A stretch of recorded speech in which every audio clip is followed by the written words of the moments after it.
What up, everybody? This is Jenna-Rose coming at you from hot402.com and JennaRoseRadio.com at Sarco Studios in Harlem, New York, even though I'm from California.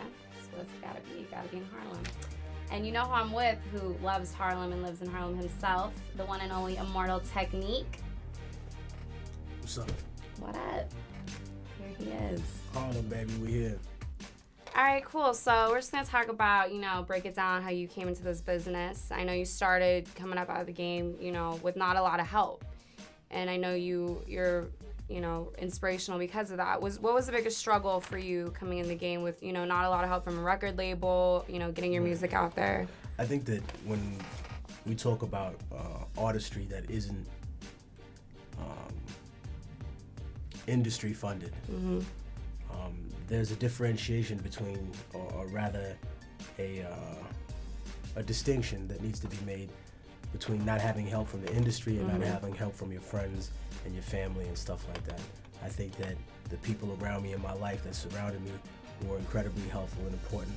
What I didn't have was the majors to do things like pay the radio. Exactly. You know what I mean? To have the most powerful distribution arm at the time. I was forced to be the person who had his own distribution in the street, wherever and whatever corner was most populated in New York at the time during that golden era of, or I should say a little bit after the golden era of underground hip hop in New York City, because I was released, or rather paroled, in 1999, and then pretty much from there, I just had an attitude of do it yourself, and I wanted to really study the business of the music, you know what I mean? I learned this from people who had been in the business for years, and they gave me some very, very good, solid advice about the differentiation between what people think is successful and what is really successful.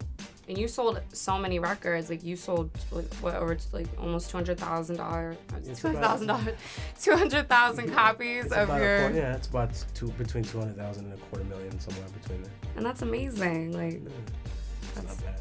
Yeah, you're kind of cool. You can do it.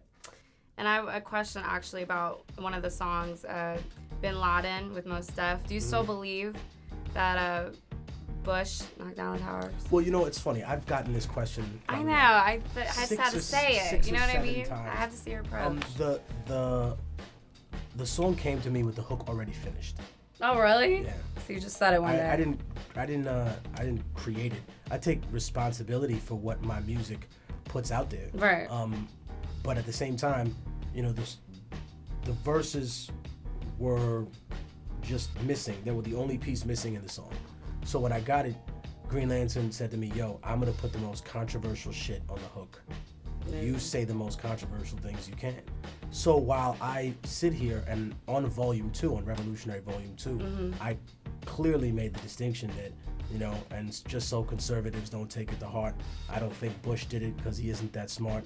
It was just a way of saying, no, I don't think that one man who is a puppet himself was the criminal mastermind. But look, people made negative bets on the stock for the airliners. People made money that day. Well, I really liked your thought on that. I didn't know that corporations were actually making money that day, so you taught me something today. Do I get an A+ if I write an essay for you? We'll see. Okay. So what's your biggest message to your fans? I don't know, throughout maybe your career or maybe through your shows, what do you want them to come across, leave? How do you want them to be feeling? I think if it was just one thing, and it's not just one thing, because, through the shows and the music, we go through so many different stories, ideas. But I would say if there was one thing that I had to pick, it would be that I want the people who listen to my music to think free. Okay. Not necessarily just memorize and regurgitate what I say, but question it and to say, okay, well, he said, take a song like Bin Laden, you know what I mean? I pledge no allegiance, nigga, fuck the president's speeches. I'm baptized by America and covered in leeches, the dirty water that bleaches your soul and your facial features, drowning you in propaganda that they spit through the speakers. And very simply, it just gives an introduction to a song, and then when we get into the historical facts about,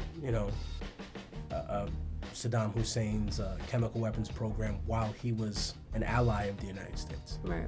You know, at some point we start touching on facts that I hope people dispute or they want to interpret a certain way. Or they research after they hear even your if song. they don't like the politics that I have, even if they say, well, we're supposed to arm our enemies against our other enemies.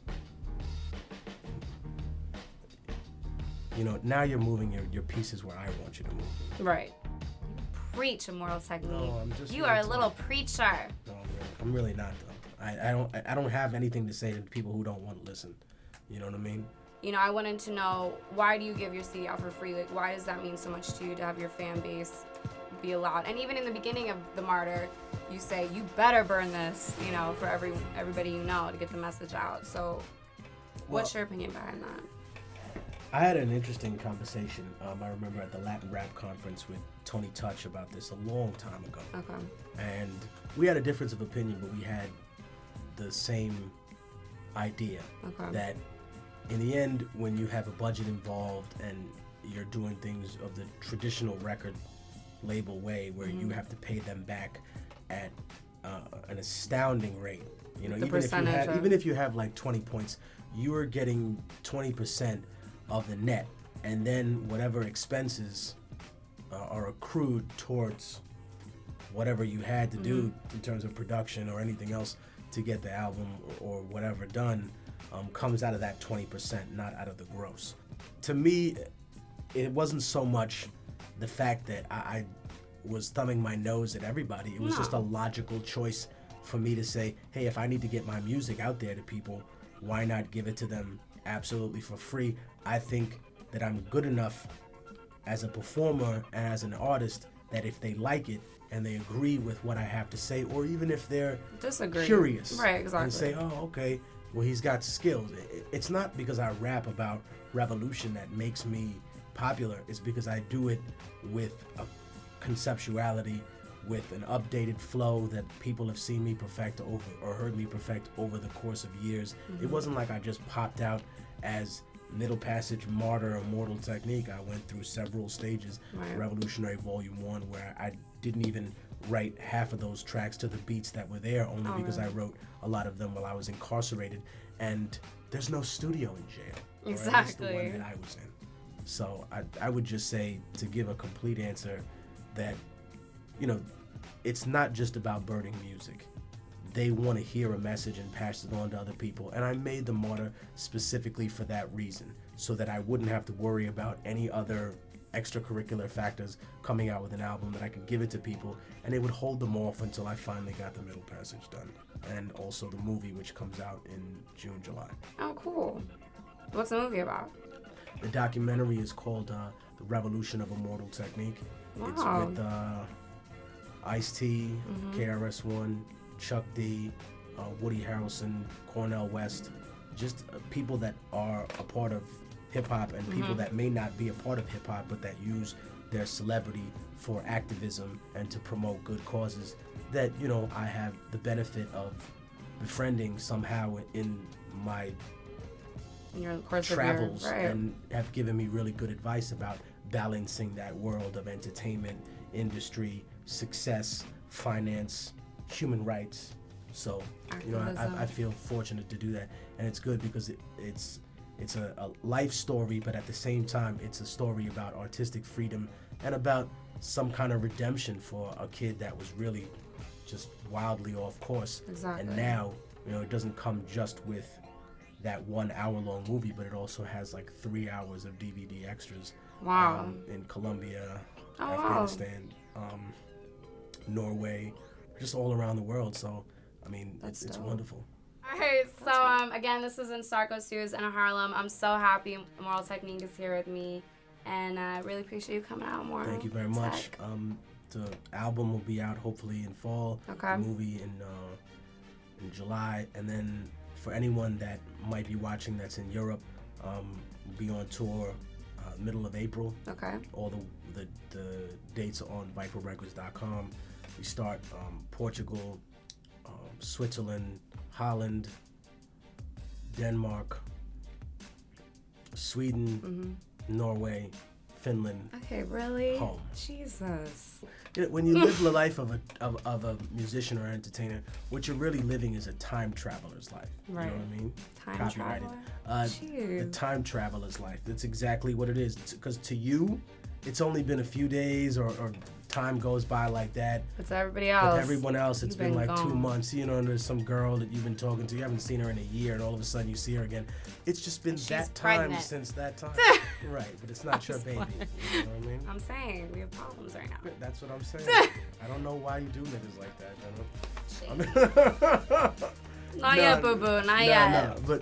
But realistically, it's like you sometimes I've seen people lose touch with how it is when they come home. Right. So for me, I try to keep the tours at about a month or two so I have enough time to rest. And then, you know, when I'm taking people out that don't necessarily have as much experience as some of the veterans from the Rebel Arms that I roll with, I will do a shorter run, like 2 or 3 weeks, just to make sure that everyone has the protocols ready to go. All right. So when you go to Portugal, you can take me, right? Because I speak Portuguese. You do? Mm-hmm. Você fala português? Okay. Oh, oop, I said it.